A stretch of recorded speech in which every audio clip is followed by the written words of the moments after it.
So, MAN, one of the largest truck manufacturers in the country, matter of fact, globally, they say that hydro fuel cells are not necessarily going to be the future for transportation. They're leaning more towards saying that it's electric trucks, electric cars. This is the future, and they admitted it and they realized it. Recently, lots of car companies seem to be saying that hydro is the future. Hydrogen cells is what we're going to use to get cars from point A to point B instead of electric cars or gasoline.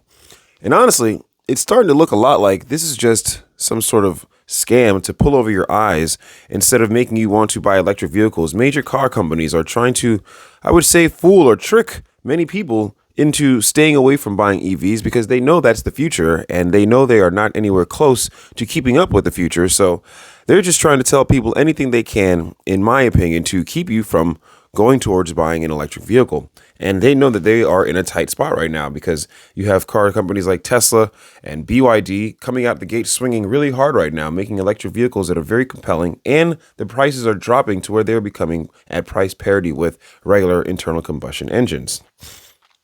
And it's quite interesting for anyone to think that now or anytime soon, hydrogen is going to be the way for transportation, especially when it costs up to $200 US dollars to fill up a regular family size SUV or car for hydrogen.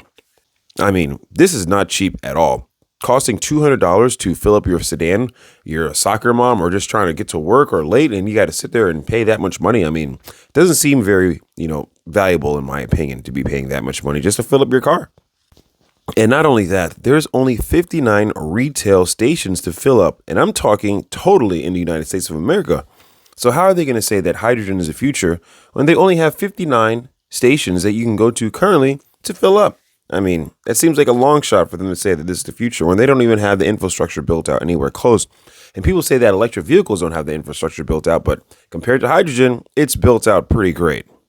And yes, I mean, down the line in the future, maybe in the future for sure, we're talking about maybe over 10, 15, 20 years from now, there's a chance that hydrogen can be of good use. But as of right now, that is a very far, long shot, especially for the fact that EVs are getting cheaper and cheaper. It's going to be very hard for hydrogen cells to even take off because people need cars now and people do not want to buy expensive cars right now. I mean, this is just what it really is. So the idea of an electric car getting cheaper and cheaper is way more appealing to people instead of buying a car that you have to pay $200 to fill up, especially when it costs you about maybe $20 US dollars to fully charge your electric vehicle, even less, honestly, way less. And the cost of batteries are getting cheaper and cheaper, and the cost to produce electric vehicles are plummeting cheaper and cheaper. And of course, they're going to pass those cost savings on to their customers. This information has been out there for some time, especially from a man named Tony Seba. He's been calling this stuff literally for about 15 years now, and he's dead on the money. So hydrogen cars coming to the market soon? I don't think so anytime. But eventually, in the future, maybe when there's an abundance of energy, this could happen. But as of now, we're going to stick to electric vehicles. Well, that's the rant for the day. Thanks for tuning in. Be sure to tune in again tomorrow. I talk videos about the automotive market, Tesla, big tech, and all sorts of interesting things. I'll catch you guys next time.